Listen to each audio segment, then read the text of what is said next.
So hello my dear lovely students, आप सभी का स्वागत है पीपीआई ट्यूटोरियल के यूट्यूब चैनल पे। मैं विकास कुमार आप सभी का स्वागत करता हूं और आज की इस वीडियो में बहुत ही आपका खास होने वाला है। जो भी बच्चे हमारे फ्री पेड कोर्स से जुड़ना चाहते हैं तो स्क्रीन पे दिए हुए व्हाट्सएप नंबर पे हमें फ्री लिख कर मैसेज कीजिए, फिर आपको सारी डिटेल्स व्हाट्सएप पर दे दी जाएंगी और ये आपका एग्जामिनेशन तक के लिए वैलिड है, फ्री ऑफ कॉस्ट सभी के लिए। जो भी स्टूडेंट इच्छुक है अपनी तैयारी को और बेहतरीन करना चाहते हैं हमारे फ्री पेड कोर्स से, तो हमें व्हाट्सएप पर मैसेज कीजिए। सिर्फ व्हाट्सएप पर मैसेज करना है, आपको कॉल नहीं करना है। क्लासेस के बारे में आपको टाइम शेड्यूल और कौन सा सब्जेक्ट किस दिन होगा उसके लिए आपको टेलीग्राम चैनल ज्वाइन करना होगा। टेलीग्राम चैनल का नेम है पीपीआई ट्यूटोरियल, स्क्रीन पे भी देख सकते हो, नहीं तो डिस्क्रिप्शन बॉक्स में लिंक है, उसको भी क्लिक करके आप जा सकते हो। जस्ट आपको पीपीआई ट्यूटोरियल सर्च करना होगा टेलीग्राम चैनल पे। वहाँ पर आपको फ्री ऑफ कॉस्ट सारा आपको क्लास का पीडीएफ, टाइम शेड्यूल और सही टाइम पे आने पर आपका टेस्ट भी कंडक्ट कराया जाएगा। आज की क्लास में हम लोग वीवीआई क्वेश्चंस करेंगे for paramedical and paramedical matric Bihar के लिए, और अच्छे से हम लोग पूरा डिटेल में करेंगे विथ एक्स्ट्रा डिटेल। अलग से एक और जानकारी, जो भी बच्चे थ्योरी क्लासेस करना चाहते हैं यानी बेसिक से सारे सब्जेक्ट्स को हाई तक पढ़ना चाहते हैं तो आप हमारे पेड कोर्स को भी ज्वाइन कर सकते हो, जहां पर आपको सारे शिक्षक देख सकते हो पैरामेडिकल क्वालिफाइड है, तो सारे एक्सपीरियंस टीचर जो भी आपके पैरामेडिकल क्वालिफाइड कर चुके उनके द्वारा आपको पढ़ाया जाएगा। और कोर्स का फी आप देख सकते हो अभी बहुत ही कम है, ये जल्दी इंक्रीज कर दिया जाएगा। तो आप अगर इंटरेस्टेड हैं क्लास के बाद तो आप व्हाट्सएप नंबर पे हमें व्हाट्सएप कीजिएगा, आपको फर्दर सारा डिटेल्स दे दिया जाएगा। तो चलिए समय ना गाते हैं, आज की क्लास को शुरू करते हैं। आज की क्लास में हम लोग बिहार पैरामेडिकल 2022 के एंट्रांस एग्ज़ाम के लिए जीके, हिंदी और इंग्लिश का इम्पोर्टेंट क्वेश्चन सीरीज करने जा रहे हैं, वो भी एक वीडियो में। ठीक है, तो ये जो सारे क्वेश्चन है आपके प्रीवियस ईयर से लिए गए हैं, तो सभी बच्चों को क्लास लास्ट तक करनी है और क्लास के बाद कमेंट्स में अपना फीडबैक देना है ना। क्लास के बाद सभी बच्चे कमेंट्स में फीडबैक देंगे कि आपको आज की क्लास कैसी लगी। ठीक है, तो चलिए हमारे क्वेश्चंस की ओर बढ़ते हैं। तो आज का हमारा पहला क्वेश्चन जीके से हम लोग स्टार्ट करेंगे। तो पहला क्वेश्चन जीके से है कि निम्नलिखित में से अफ्रीका को यूरोप से कौन अलग करता है। ठीक है, यहाँ पे जो क्वेश्चन है पहला, यहाँ पे बताना है आपको बच्चों कि निम्नलिखित में से अफ्रीका को, ठीक है, अफ्रीका को यूरोप से कौन अलग करता है। ऑप्शन नंबर ए में दिया है लाल सागर, बी में दिया है मेडिटेरियन समुद्र, सी में दिया है अटलांटिक सागर और ऑप्शन नंबर डी में दिया है पर्शियन खाड़ी। ठीक है, तो चलिए सभी बच्चे इसका जल्दी से लाइव चैट में आंसर दीजिए कि निम्नलिखित में से कौन सा जो है अफ्रीका को यूरोप से अलग करता है। ठीक है, निम्नलिखित में से कौन अफ्रीका को यूरोप से अलग करता है। चलिए सभी बच्चे जल्दी से इसका लाइव चैट में आंसर दीजिए। तो वेरी गुड, यहाँ पर जिन भी बच्चों का आंसर जो ऑप्शन बी आ रहा है उनका राइट आंसर है मेडिटेरियन समुद्र। ठीक है, अफ्रीका को यूरोप से कौन अलग करता है, तो मेडिटेरियन समुद्र। ठीक है, तो चलिए हमारे नेक्स्ट क्वेश्चन की ओर बढ़ते हैं। तो यहाँ पर नेक्स्ट क्वेश्चन पूछा जा रहा है कि भूदान आंदोलन, ठीक है, भूदान आंदोलन किसने आरंभ किया। यहाँ पे आपको बताना है कि भूदान आंदोलन जो है किसने आरंभ किया। ऑप्शन नंबर ए में दिया है महात्मा गांधी, बी में दिया है जयप्रकाश नारायण, सी में दिया है विनोबा भावे और ऑप्शन नंबर डी में दिया है आचार्य कृपलानी। तो चलिए स्टूडेंट सभी को जल्दी से इसका लाइव चैट में आंसर दीजिए कि भूदान आंदोलन किसने आरंभ किया। तो यहाँ पर जिन भी बच्चों का आंसर ऑप्शन सी आ रहा है उनका राइट आंसर है भूदान आंदोलन जो है विनोबा भावे जी ने आंदोलन किया था आरंभ, और ये कब किया था, तो 1951 ईस्वी में। ठीक है, 1951 ईस्वी में भूदान आंदोलन किसने आरंभ किया, तो विनोबा भावे जी ने किया। ठीक है, तो चलिए हमारे नेक्स्ट क्वेश्चन की ओर बढ़ते हैं। तो नेक्स्ट क्वेश्चन में यहाँ पर पूछा जा रहा है कि कथकली नृत्य किस राज्य से संबंधित है। ठीक है, आपको बताना है कि कथकली जो नृत्य है ये किस राज्य से संबंधित है। ठीक है, ऑप्शन ए में दिया है केरल, बी में दिया है कर्नाटक, सी में दिया है ओडिशा और ऑप्शन नंबर डी में दिया है तमिलनाडु। तो चलिए सभी स्टूडेंट्स लाइव चैट में आंसर दीजिए इसका कि कथकली नृत्य किस राज्य से संबंधित है। जल्दी से सभी बच्चे इसका लाइव चैट में आंसर देंगे। तो वेरी गुड, यहाँ पे जिन भी बच्चों का आंसर ऑप्शन ए आ रहा है उनका राइट आंसर है कथकली नृत्य किस राज्य से संबंधित है, तो केरल से है। ठीक है, ये क्वेश्चन क्लियर है। तो चलिए नेक्स्ट क्वेश्चन की ओर। तो यहाँ पूछा जा रहा है कि रूबी, ठीक है, ये रूबी जो पत्थर है का लाल रंग निम्नलिखित में से किसके कारण कारण होता है। ठीक है, आपको बताना है कि रूबी का लाल रंग निम्नलिखित में से किसके कारण होता है। ऑप्शन नंबर ए में दिया है आयरन ऑक्साइड, बी में दिया है पोटेशियम परमैंगनेट, सी में दिया है क्रोमियम ऑक्साइड और ऑप्शन नंबर डी में दिया है कॉपर सल्फेट। तो चलिए स्टूडेंट्स, सभी को लाइव चैट में इसका आंसर दीजिए कि रूबी का लाल रंग निम्नलिखित में से किसके कारण होता है। चलिए सभी को जल्दी से आंसर कीजिए। तो वेरी गुड, आयरन ऑक्साइड के कारण। और इसका फॉर्मूला क्या है, Cr2O3। ठीक है, Cr2O3, इसी के कारण जो है रूबी का रंग क्या होता है, तो लाल होता है आयरन ऑक्साइड के कारण। ठीक है, तो यहाँ तक समझ में आ गया। तो चलिए हमारे नेक्स्ट क्वेश्चन की ओर बढ़ते हैं। यहाँ नेक्स्ट क्वेश्चन में आप सभी बच्चों से पूछा जा रहा है कि राष्ट्रीय मानव अधिकार, ठीक है, राष्ट्रीय मानव अधिकार आयोग का अध्यक्ष कौन होता है। ठीक है, आपको बताना है कि राष्ट्रीय मानव अधिकार आयोग का अध्यक्ष कौन होता है। ऑप्शन नंबर ए में दिया है केंद्र सरकार के मंत्री, बी में दिया है सेवानिवृत्त उच्च न्यायालय का न्यायाधीश, ऑप्शन नंबर सी में दिया है राज्य सरकार का मुख्यमंत्री और ऑप्शन नंबर डी में दिया है सेवानिवृत्त भारत का मुख्य न्यायाधीश। ठीक है, तो चलिए सभी बच्चे जल्दी से इसका लाइव चैट में आंसर दीजिए कि राष्ट्रीय मानव अधिकार आयोग का अध्यक्ष कौन होता है। तो वेरी गुड, जिन भी बच्चों ने आंसर ऑप्शन डी दिया है ना, उनका राइट आंसर है राष्ट्रीय मानव अधिकार आयोग का अध्यक्ष कौन होता है, तो सेवानिवृत्त भारत का मुख्य न्यायाधीश। ठीक है, राष्ट्रीय मानव अधिकार आयोग का अध्यक्ष कौन होता है, तो सेवानिवृत्त भारत का मुख्य न्यायाधीश जो है राष्ट्रीय मानव अधिकार आयोग का अध्यक्ष होता है। ठीक है, तो चलिए हमारे नेक्स्ट क्वेश्चन की ओर बढ़ते हैं। तो यहाँ पर नेक्स्ट क्वेश्चन है कि निम्नलिखित में से किससे भीमसेन जोशी संबंधित है। आपको बताना है कि भीमसेन जोशी जी जो है इनमें से किससे संबंध रखते हैं। ठीक है, ऑप्शन नंबर ए में दिया है सरोद, बी में दिया है फिल्म, सी में दिया है गायन और ऑप्शन नंबर डी में दिया है कथक। तो चलिए सभी बच्चे जल्दी से इसका लाइव चैट में आंसर दीजिए कि निम्नलिखित में से किससे भीमसेन जोशी जी संबंध रखते हैं। तो वेरी गुड, इसका राइट आंसर क्या हो जाएगा हमारा, ऑप्शन नंबर सी गायन। भीमसेन जोशी जी किससे संबंधित है, तो गायन से। ठीक है, गायन से भीमसेन जोशी जी संबंधित है। तो ये क्वेश्चन सभी को क्लियर है। तो चलिए हमारे नेक्स्ट क्वेश्चन की ओर बढ़ते हैं। नेक्स्ट क्वेश्चन यहाँ पर आप सभी बच्चों से पूछा जा रहा है कि निम्नलिखित में से मशरूम क्या है। आपको बताना है कि निम्नलिखित में से मशरूम क्या है। ठीक है, ऑप्शन ए में दिया है काई, बी में दिया है कवक, सी में दिया है वायरस और ऑप्शन नंबर डी में दिया है बैक्टीरिया। तो चलिए सभी स्टूडेंट्स जल्दी से लाइव चैट में इसका आंसर दीजिए कि निम्नलिखित में से मशरूम क्या है। चलिए सभी बच्चे जल्दी से इसका फटाफट लाइव चैट में आंसर कीजिए कि निम्नलिखित में से मशरूम क्या है, काई है, कवक है, वायरस है या फिर बैक्टीरिया है। तो वेरी गुड, इसका राइट आंसर क्या हो जाएगा हमारा, ऑप्शन नंबर बी कवक। ठीक है, मशरूम क्या है, तो एक कवक है। कवक को इंग्लिश में क्या बोलते हैं, फंगी, और हम लोग स्टडी ऑफ फंगी क्या बोलते हैं, mycology. Study of fungi is called mycology. ठीक है, माइकोलॉजी। ठीक है, ये इस प्रकार से जो mycology, study of fungi is called mycology. तो चलिए नेक्स्ट क्वेश्चन की ओर बढ़ते हैं। तो यहाँ पर नेक्स्ट क्वेश्चन पूछा जा रहा है कि वर्ष 1857 की क्रांति के समय गवर्नर जनरल कौन था। ठीक है, ये जो वर्ष 1857 में की जो क्रांति है उसके समय में गवर्नर जनरल कौन था। ऑप्शन ए में दिया है लॉर्ड डलहौजी, बी में दिया है लॉर्ड कैनिंग, सी में दिया है लॉर्ड मेयो और ऑप्शन नंबर डी में दिया है लॉर्ड रिपन। ठीक है, तो चलिए सभी बच्चे जल्दी से इसका लाइव चैट में आंसर दीजिए कि वर्ष 1857 की क्रांति के समय गवर्नर जनरल कौन था। तो वेरी गुड, जिनका भी आंसर यहाँ पर ऑप्शन नंबर बी है उनका राइट आंसर है लॉर्ड कैनिंग। ठीक है, वर्ष 1857 की क्रांति के समय गवर्नर जनरल कौन था, तो लॉर्ड कैनिंग था। यहाँ पर एक क्वेश्चन पूछ लिया गया था आपके प्रीवियस ईयर के एग्जाम में कि बिहार से 1857 की क्रांति का नेतृत्व किसने किया था। ठीक है, बिहार से किसने नेतृत्व किया था, तो बिहार से वीर कुंवर सिंह जी ने। ठीक है, वीर कुंवर सिंह जी ने 1857 क्रांति में नेतृत्व किया था। ठीक है, तो चलिए नेक्स्ट क्वेश्चन की ओर बढ़ते हैं।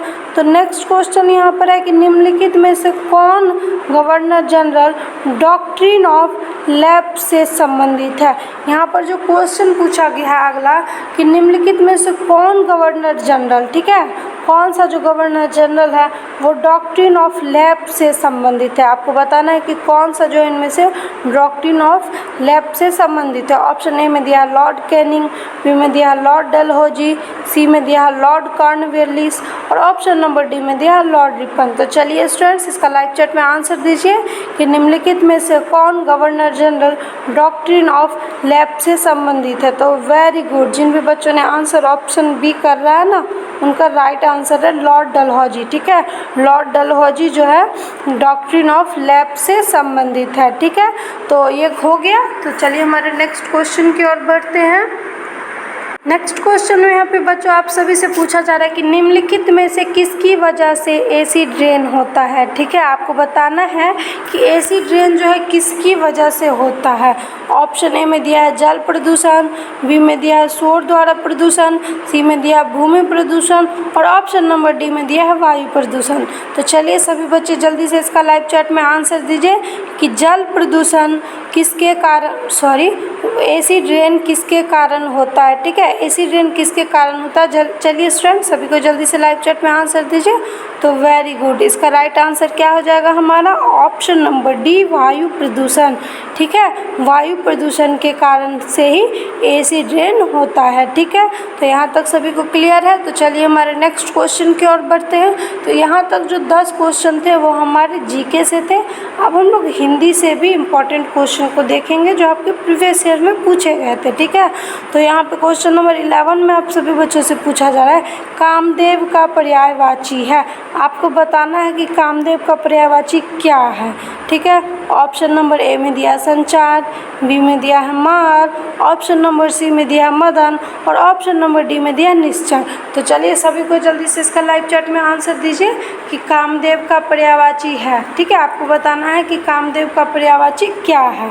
तो सबसे पहले हम लोग देखते हैं कि कामदेव का पर्यायवाची क्या क्या होता है। तो इसका पर्यायवाची होता है मार, मदन, मनोज, ठीक है, मनोज, काम और मीन केतु। ठीक है, मीन केतु ये सभी क्या है तो कामदेव के पर्यायवाची शब्द है। तो आप बता दीजिए कि इसका राइट आंसर क्या हो जाएगा। तो इसका right answer option number C और ऑप्शन नंबर बी दोनों हो जाएगा। तो ये क्वेश्चन ही हमारा गलत है। अगर ऐसा क्वेश्चन एग्जाम में आता है, हर साल 1 से 2 हो ही जाता है, 2021 में भी ऐसा क्वेश्चन गलत आया था, तो सभी बच्चों को मार्क्स मिल जाता है। ठीक है, तो चलिए नेक्स्ट क्वेश्चन की ओर। तो यहाँ पे पूछ रहा है कि दुर्बल का विलोम है। आपको बताना है कि दुर्बल का विलोम क्या है। ऑप्शन नंबर ए में दिया तपोबल, बी में दिया आत्मबल, सी में दिया सबल और ऑप्शन नंबर डी में दिया है निर्बल। ठीक है, तो चलिए इसका विलोम बताइए क्या हो जाएगा। चलिए सभी को जल्दी से इसका लाइव चैट में आंसर दीजिए कि दुर्बल का विलोम है। ठीक है, तो इसका राइट आंसर क्या हो जाएगा हमारा ऑप्शन नंबर सी सबल। ठीक है, ऑप्शन नंबर सी सबल हो जाएगा हमारा दुर्बल का विलोम शब्द। ठीक है, तो चलिए हमारे नेक्स्ट क्वेश्चन की ओर बढ़ते हैं। नेक्स्ट क्वेश्चन में आप सभी बच्चों से पूछा जा रहा है कि नीचे दिए गए वाक्य को पूरा कीजिए। ठीक है, नीचे एक वाक्य दिया है उसको पूरा करना है। तो खाना पीना सोना ही तो मानव जीवन का डैश नहीं। ठीक है, आपको बताना है कि खाना पीना सोना ही तो मानव जीवन का डैश नहीं। ऑप्शन नंबर ए में दिया है माप, बी में दिया है प्राप्य, सी में दिया है लक्ष्य और ऑप्शन नंबर डी में दिया है काम। तो चलिए सभी इसका लाइव चैट में आंसर दीजिए कि खाना पीना सोना ही तो मानव जीवन का डैश नहीं। ठीक है, यहाँ पे क्या सुटेबल फील होगा बताइए। तो वेरी गुड, इसका राइट आंसर क्या हो जाएगा हमारा ऑप्शन नंबर सी लक्ष्य। खाना पीना सोना ही तो मानव जीवन का लक्ष्य नहीं। ठीक है, खाना पीना सोना ही तो मानव जीवन का लक्ष्य नहीं। ठीक है, ये हमारा ऑप्शन सी जो हो जाएगा राइट आंसर हो जाएगा। ठीक है, तो चलिए हमारे नेक्स्ट क्वेश्चन की ओर बढ़ते हैं। नेक्स्ट क्वेश्चन में यहाँ पर पूछा जा रहा है कि निम्न में से शुद्ध वर्तनी छांटिए। ठीक है, हमको शुद्ध वर्तनी छांटना है। तो किसका, तो कवियत्री का, कवियत्री, कवियत्री और कवियत्री। तो मतलब यहाँ पे 4 तरह से कवियत्री लिखा हुआ है। ठीक है, और यहाँ पे हमको छांटना है कि कौन सा कवियत्री जो है शुद्ध लिखा हुआ है। चलिए सबसे पहले हम लोग देख लेते हैं कि शुद्ध वर्तनी क्या होगा कवियत्री का। तो कवियत्री इस प्रकार से होता है कवियत्री। तो देखिए किस ऑप्शन में है, तो ऑप्शन सी में हमारा इस प्रकार से लिखा है कवियत्री। तो इस क्वेश्चन का आंसर क्या हो जाएगा स्टूडेंट, तो कवियत्री ऑप्शन नंबर सी वाला। ठीक है, तो ये क्वेश्चन सभी बच्चों को समझ में आ गया। तो चलिए हमारे नेक्स्ट क्वेश्चन की ओर। तो नेक्स्ट क्वेश्चन यहाँ पर मुहावरा से है, आपको बताना है कि पानी फेर देना मुहावरा का अर्थ है। ठीक है, पानी फेर देना मुहावरे का अर्थ क्या है। ऑप्शन नंबर ए में दिया व्यर्थ परिश्रम करना, बी में दिया है काम बिगाड़ देना, सी में दिया है इज्जत न रखना, और ऑप्शन नंबर डी में दिया है भरपूर लाभ होना। तो चलिए सभी को जल्दी से इसका लाइव चैट में आंसर दीजिए कि पानी फेर देना मुहावरे का अर्थ है। ठीक है, पानी फेर देना मुहावरे का क्या अर्थ है, तो वेरी गुड, इसका आंसर क्या हो जाएगा हमारा ऑप्शन नंबर सी। ठीक है, ऑप्शन नंबर सी, काम बिगाड़ देना। ठीक है, पानी फेर देना मुहावरे का अर्थ क्या होता है, तो काम बिगाड़ देना। मुहावरा भी हमारा बहुत इंपॉर्टेंट है, हर साल 1 से 2 क्वेश्चन पूछ ही लिए जाते हैं, तो आप लोग इसको भी देख लेना अच्छे से। ठीक है, नेक्स्ट क्वेश्चन में है यहाँ पर कि निम्न में से क्या एक अब्ज का अर्थ नहीं है। ठीक है, ऑप्शन ए में दिया है कपूर, बी में दिया है कमल, सी में दिया है चंद्रमा, और ऑप्शन नंबर डी में दिया है पृथक। तो यहाँ पे आपको लाइव चैट में आंसर करना है आप सभी को कि निम्नलिखित में से कौन सा जो है एक अब्ज का अर्थ नहीं है। ठीक है, तो इसका राइट आंसर क्या हो जाएगा हमारा ऑप्शन नंबर डी, पृथक। ठीक है, पृथक जो है हमारा अब्ज का अर्थ नहीं है। तो चलिए सबसे पहले हम लोग समझते हैं अब्ज किसको कहते हैं। अब्ज का अर्थ होता है जल से उत्पन्न। ठीक है, जल से उत्पन्न का अर्थ होता है हमारा अब्ज। ठीक है, तो हमारा कपूर, कमल, चंद्रमा, ये तीनों क्या है, तो अब्ज का एक अर्थ है, और शंख भी। ठीक है, शंख भी अब्ज का अर्थ है, लेकिन पृथक जो है अब्ज का अर्थ नहीं। पृथक मतलब क्या होता है, अलग करना। ठीक है, अलग करना, और अब्ज का अर्थ क्या होता है, तो जल से उत्पन्न। तो कपूर, चंद्रमा, कमल, ये तीनों क्या हो गए हमारे अब्ज के अर्थ हो गए, लेकिन पृथक अब्ज का अर्थ नहीं है। ठीक है, तो यहाँ तक सभी को क्लियर है। तो चलिए हमारे नेक्स्ट क्वेश्चन की ओर बढ़ते हैं। तो नेक्स्ट क्वेश्चन में यहाँ पर पूछा जा रहा है कि निम्न में से शुद्ध वाक्य का चयन कीजिए। हमको बताना है कि इनमें से कौन सा जो है शुद्ध वाक्य है। ठीक है, ए में दिया है सबसे नमस्ते, बी में दिया है तुमने मुस्कुरा दिया, सी में दिया है 7 बजने को 5 मिनट है, और डी में दिया है इसका उत्तरदायित्व मुझ पर है। तो चलिए सभी को जल्दी से इसका लाइव चैट में आंसर दीजिए कि इनमें से कौन सा जो है शुद्ध वाक्य है। ठीक है, तो वेरी गुड, इसका राइट आंसर क्या हो जाएगा हमारा ऑप्शन नंबर डी, इसका उत्तरदायित्व मुझ पर है। यहाँ पर देखिएगा सबसे नमस्ते, तो ये भी अशुद्ध है। तुमने मुस्कुरा दिया, ये भी गलत है। 7 बजने को 5 मिनट है। ठीक है, 7 बजने में 5 मिनट होता है ना, ये भी गलत है। तो हमारा राइट क्या हो जाएगा, इसका उत्तरदायित्व मुझ पर है। ठीक है, ये हमारा ऑप्शन नंबर डी जो है हमारा शुद्ध वाक्य है। ठीक है, तो चलिए नेक्स्ट क्वेश्चन की ओर। तो नेक्स्ट क्वेश्चन यहाँ पूछा निम्न में से किसका अर्थ सूक्ष्म है। ठीक है, सूक्ष्म।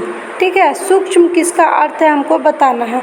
तो ऑप्शन ए में दिया है इस प्रकार से अणु, ऑप्शन नंबर बी में दिया है इस प्रकार से अणु, सी में दिया है असित, और ऑप्शन नंबर डी में दिया है उभय। तो चलिए सभी को जल्दी से इसका लाइव चैट में आंसर दीजिए कि निम्न में से किसका जो अर्थ है सूक्ष्म कण है। ठीक है, तो वेरी गुड, इसका राइट आंसर क्या हो जाएगा हमारा ऑप्शन नंबर ए, अणु। इस प्रकार से जो अणु होता है एटम, उसका अर्थ क्या होता है, तो सूक्ष्म। ठीक है, अणु का अर्थ क्या होता है, तो सूक्ष्म होता है। ठीक है, तो इतना सभी को समझ में आ गया। चलिए हमारे नेक्स्ट क्वेश्चन की ओर बढ़ते हैं। नेक्स्ट क्वेश्चन में आपको बताना है कि जो खाया जा सके। ठीक है, जो खाया जा सके के लिए एक शब्द है। ठीक है, जो खाया जा सके के लिए एक शब्द है। ऑप्शन ए में दिया खाद्य, बी में दिया चल, सी में दिया जड़, और ऑप्शन नंबर डी में दिया नवागंतुक। ठीक है, तो चलिए स्टूडेंट्स इसका लाइव चैट में आंसर दीजिए कि जो खाया जा सके। ठीक है, जो खाया जा सके के लिए एक शब्द है। ठीक है, तो वेरी गुड, इसका राइट आंसर क्या हो जाएगा हमारा ऑप्शन नंबर ए, खाद्य। ठीक है, जो खाया जा सके इसके लिए एक शब्द क्या है, तो खाद्य है। ठीक है, तो चलिए नेक्स्ट क्वेश्चन की ओर। तो नेक्स्ट क्वेश्चन यहाँ पे पूछा जा रहा है कि निम्न में से वह शब्द चुनिए जिसमें उपसर्ग उपसर्ग सु नहीं जुड़ा है। तो उपसर्ग जानते हैं हम लोग क्या कहते हैं, जो शब्द के आगे लगता है उसको उपसर्ग कहते हैं और जो शब्द के पीछे लगता है उसको क्या कहते हैं, तो प्रत्यय कहते हैं। ठीक है, तो आपको यहाँ पर ऐसा शब्द चुनना है कि जिसमें उपसर्ग नहीं जुड़ा है। कौन सा उपसर्ग नहीं जुड़ा है, तो सु उपसर्ग नहीं जुड़ा है। ठीक है, तो ऑप्शन नंबर ए में दिया है सुकुमार, बी में दिया है सुमार्ग, सी में दिया है स्वयंभू और ऑप्शन नंबर डी में दिया है सुचेत। ठीक है, तो चलिए सभी को जल्दी से इसका लाइव चैट में आंसर दीजिए कि निम्न में से वह शब्द कौन सा है जिसमें सु उपसर्ग नहीं जुड़ा है। तो वेरी गुड, इसका राइट आंसर क्या हो जाएगा हमारा ऑप्शन नंबर सी स्वयंभू। ठीक है, स्वयंभू में जो है हमारा सु उपसर्ग नहीं जुड़ा है। यहाँ पे देखिए कहीं पर भी सु नज़र आ रहा है, नहीं, सुकुमार। ठीक है, सुकुमार में कुमार शब्द में जो है हमारा सु उपसर्ग जुड़ा है। किस में जुड़ा है, कुमार शब्द में हमारा सु उपसर्ग जुड़ा है। ठीक है, जैसे हमारा सुमार्ग, ठीक है, मार्ग शब्द में हमारा सु उपसर्ग जुड़ा है यहाँ पर। जैसे हमारा ऑप्शन नंबर डी में दिया सुचेत, तो यहाँ पर क्या सु उपसर्ग जुड़ा है किस में, तो चेत शब्द में। ठीक है, तो ऑप्शन नंबर ए, बी और डी में हमारा क्या है, तो सु उपसर्ग है, लेकिन सी में नहीं है। तो उपसर्ग से क्वेश्चन पूछा जाता है तो उपसर्ग आप सभी बच्चों का क्लियर होना चाहिए। ठीक है, तो हम लोगों ने 10 क्वेश्चन हिंदी से भी देखा। ठीक है, हिंदी से भी देखा। चलिए अब हम लोग नेक्स्ट इंग्लिश से क्वेश्चन देखते हैं। ठीक है, नेक्स्ट क्वेश्चन में यहाँ पे है कि choose the one which best expresses the meaning of the word sufficient. ठीक है, आपको ऐसा एक वर्ड चूज करना है जो एक्सप्रेस, ये जो वर्ड है सफिशिएंट को एक्सप्रेस कर रहा है। ठीक है, क्या कर रहा है, choose the word which best expresses the meaning of the word sufficient. Means क्या करना है, यहाँ पे हमको सिनोनिम्स बताना है। सिनोनिम्स बताना है किसका, तो सफिशिएंट का हमको यहाँ पर सिनोनिम्स बताना है। ऑप्शन नंबर ए में दिया है फुल, बी में दिया है कंप्लीट, सी में दिया है इनफ और ऑप्शन नंबर डी में दिया है लेस। तो चलिए सभी को इसका लाइव चैट में आंसर दीजिए कि कौन सा जो है सफिशिएंट का हमारा सिनोनिम्स होगा। ठीक है, तो इसका राइट आंसर क्या हो जाएगा हमारा, वेरी गुड, तो ऑप्शन नंबर सी इनफ। ठीक है, इनफ जो है सफिशिएंट का हमारा क्या हो गया, तो सिनोनिम्स हो गया। तो चलिए आप सबका हिंदी मीनिंग भी समझ लेते हैं। तो फुल, फुल का मतलब क्या होता है, पूरा। ठीक है, फुल का मतलब क्या होता है, पूरा। ठीक है, कंप्लीट, ठीक है, कंप्लीट का भी मतलब क्या होता है, पूरा। ठीक है, कंप्लीट का भी मतलब होता है कोई काम पूरा। ठीक है, नेक्स्ट दिया हुआ है इनफ। तो इनफ का मतलब क्या होता है, पर्याप्त। ठीक है, इनफ का मतलब क्या होता है, पर्याप्त। और लेस, लेस का मतलब क्या होता है, तो कम। ठीक है, लेस का मतलब होता है कम। और सफिशिएंट का मतलब क्या होता है, तो सफिशिएंट का मतलब भी होता है पर्याप्त या फिर काफ़ी। ठीक है, पर्याप्त या फिर काफ़ी। तो इसका राइट आंसर हमारा क्या हो गया, option number C enough. Enough जो है हमारा सफिशिएंट का क्या हो गया, सिनोनिम्स। ठीक है, सिमिलर वर्ड। तो नेक्स्ट क्वेश्चन में फिर आपसे पूछा जा रहा है find the correctly spelled word. ठीक है, इस तरह का क्वेश्चन हर साल 1 से 2 आता है कि find the correctly spelled word, find the incorrectly spelled word. तो चलिए सभी को जल्दी से इसका लाइव चैट में आंसर दीजिए कि इसमें से कौन सा करेक्टली स्पेल्ड वर्ड है। तो देखिए ऑप्शन नंबर ए में भी सरप्राइज है, बी में भी सरप्राइज है, सी में भी सरप्राइज है और ऑप्शन नंबर डी में भी सरप्राइज है। मतलब इन चारों ऑप्शन में ना सरप्राइज लिखा गया है। ठीक है, क्या लिखा गया है, सरप्राइज। तो सरप्राइज कौन सा इसमें करेक्ट लिखा गया है, तो हमारा ऑप्शन नंबर ए का जो है सरप्राइज करेक्ट लिखा गया। सरप्राइज का करेक्ट वर्ड स्पेलिंग क्या है, SURPRISE। सरप्राइज मतलब क्या होता है, तो आश्चर्यचकित होना या फिर चकित होना। ठीक है, तो यहाँ तक क्लियर है। चलिए नेक्स्ट क्वेश्चन की ओर। तो नेक्स्ट क्वेश्चन में आपको पूछा फाइंड दी अपोजिट वर्ड। ठीक है, find the opposite word for the given word famous. ठीक है, ये जो वर्ड हमारा फेमस है इसका हमको क्या बताना है, अपोजिट वर्ड मीन्स एंटोनिम्स। ठीक है, क्या बताना है, एंटोनिम्स। तो ऑप्शन नंबर ए में क्या है, वर्थलेस, बी में दिया है इमिनेंट, सी में दिया है लेनिएंट और ऑप्शन नंबर डी में दिया है क्या, फैब्यूलस। तो यहाँ पे जल्दी से सभी को लाइव चैट में बताइए कि अपोजिट वर्ड क्या होगा फेमस का। ठीक है, तो वेरी गुड, इसका राइट आंसर क्या हो जाएगा हमारा ऑप्शन नंबर ए वर्थलेस। ठीक है, ऑप्शन नंबर ए वर्थलेस जो है हमारा इसका राइट आंसर हो जाएगा। कैसे, अब इसको भी समझते हैं। तो सबसे पहले फेमस, ठीक है, तो फेमस को का मतलब क्या हो गया, प्रसिद्ध, प्रसिद्ध हो गया फेमस का। ठीक है, अब बात करें वर्थलेस। ठीक है, तो वर्थलेस क्या होता है, बेकार या भद्दा। ठीक है, बेकार या फिर भद्दा। अब बात करें इमिनेंट। ठीक है, तो इमिनेंट का भी मतलब क्या होता है, प्रसिद्ध। तो ये क्या हो गया हमारा, फेमस का सिनोनिम्स क्या हो गया, इमिनेंट। ठीक है, जैसे लेनियन, तो इसका अर्थ होता है काइंड या फिर दयालु। ठीक है, काइंड बोल सकते हैं इंग्लिश में, या फिर दयालु। ठीक है, काइंड पर्सन। ठीक है, तो ये क्या होता है, लेनियंट का। और फैबुलस, तो कहते हैं ना कोई कोई काम अच्छा करता है तो फैबुलस, तो फैबुलस का हिंदी क्या होता है, शानदार। ठीक है, देखिए शानदार होता है। तो यहाँ पर कौन सा वर्ड था, प्रसिद्ध, तो प्रसिद्ध का अपोजिट मीनिंग क्या हो जाएगा, बेकार या फिर भद्दा। ठीक है, और इमिनेंट हमारा क्या हो जाएगा, फेमस का, तो ये हमारा सिनोनिम्स हो जाएगा। ठीक है, यहाँ तक सभी को क्लियर है। तो चलिए हमारे नेक्स्ट क्वेश्चन की ओर बढ़ते हैं। नेक्स्ट क्वेश्चन में यहाँ पे पूछा जा रहा है कि to be known for bad acts is called. ठीक है, आपको बताना है to be known for bad acts. ठीक है, जो बुरे व्यवहार के लिए, बुरे काम के लिए जाना जाए उसको क्या बोलेंगे। तो ऑप्शन नंबर ए में दिया है फेमस, बी में दिया नोटोरियस, सी में दिया है क्रिमिनल, और ऑप्शन नंबर डी में दिया है टेररिस्ट। तो चलिए सभी को जल्दी से इसका लाइव चैट में आंसर दीजिए कि to be known for bad acts is called. तो वेरी गुड, इसका राइट आंसर क्या हो जाएगा हमारा, ऑप्शन नंबर बी नोटोरियस। ठीक है, अब कैसे हुआ हमारा option number B right answer, इसका भी हम लोग समझ लेते हैं। तो फेमस, तो फेमस का मतलब क्या होता है हमारा, प्रसिद्ध। ठीक है, फेमस का मतलब क्या होता है हमारा, प्रसिद्ध। अब बात करें क्रिमिनल, तो क्रिमिनल किसको कहते हैं, अपराधी। ठीक है, अपराधी को। ठीक है, बात करें टेररिस्ट, तो टेररिस्ट किसको कहते हैं, आतंकवाद को। ठीक है, आतंकवाद को कहते हैं। और नोटोरियस, नोटोरियस का किसको बोलते हैं, तो बुरा लत। ठीक है, बुरा लत जिसको हो। ठीक है, लत जिसको हो। ठीक है, तो यहाँ पर देखियो अपराध तो कोई कर नहीं कर रहा है, ये किसके लिए जाना जा रहा है, बस बैड एक्ट्स के लिए। तो इसका राइट आंसर क्या हो जाएगा हमारा, ऑप्शन नंबर बी नोटोरियस। ठीक है, तो चलिए नेक्स्ट क्वेश्चन की ओर। तो नेक्स्ट क्वेश्चन यहाँ पे पूछा जा रहा है कि what is the meaning of throw cold water upon. ठीक है, आपको बताना है कि एक आइडियम एंड फ्रेज है, इसका क्या मतलब है, थ्रो कोल्ड वाटर अपॉन। ठीक है, ऑप्शन नंबर ए में दिया calm down once anger, B में दिया पुट आउट द फायर, सी में दिया है डिस्करेज अ प्लान, और ऑप्शन नंबर डी में दिया है टीच समवन। तो चलिए सभी को जल्दी से इसका लाइव चैट में आंसर दीजिए कि what is the meaning of throw cold water upon. तो ये जो है थ्रो कोल्ड वाटर अपॉन, इसका मीनिंग क्या होता है, तो टू डिस्करेज। क्या होता है, टू डिस्करेज।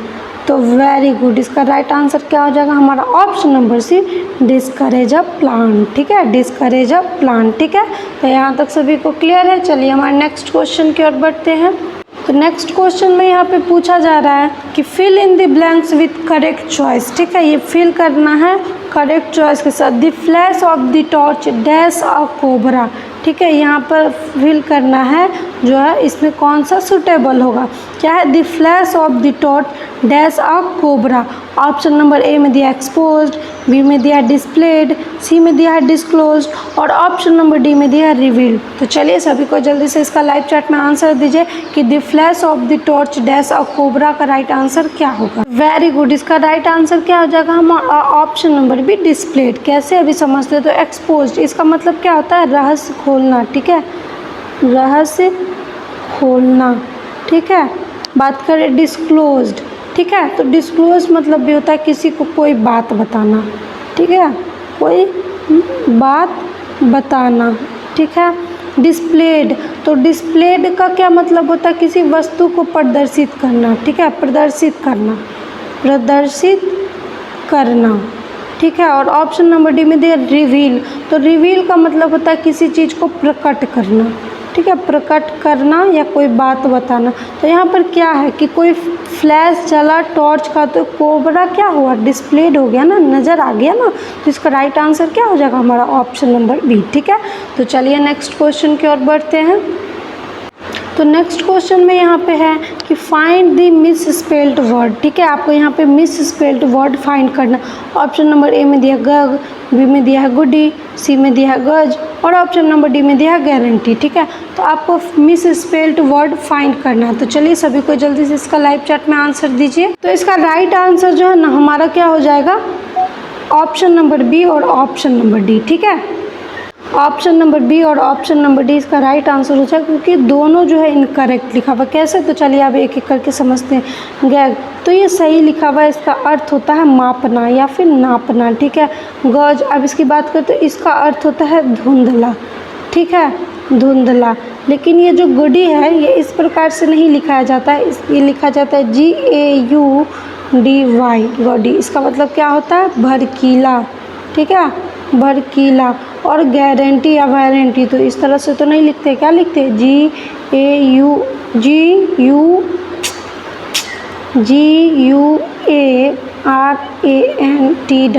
ठीक है, गारंटी इस प्रकार से हमारा सही लिखाता है। ठीक है, तो नेक्स्ट क्वेश्चन में फिर कह रहा है this statue fill in the blanks with correct. Question में यहाँ पे आप सभी से पूछा जा रहा है कि fill in the blanks with correct choice. ठीक है, fill in the blanks with correct choice. तो ये दिया हुआ एक सेंटेंस कि this statue was so dash. ठीक है, this statue was so dash that people stared at it in horror. ठीक है, this statue was so dash that people stared at it in horror. ठीक है, क्या कर रहे हैं, सारे पीपल घूर रहे हैं ऐसे जैसे कि ये कुछ डरावना जैसा हो। ठीक है, दिस स्टैचू वाज डैश। ठीक है, तो इस डैश में हमको फिल करना है।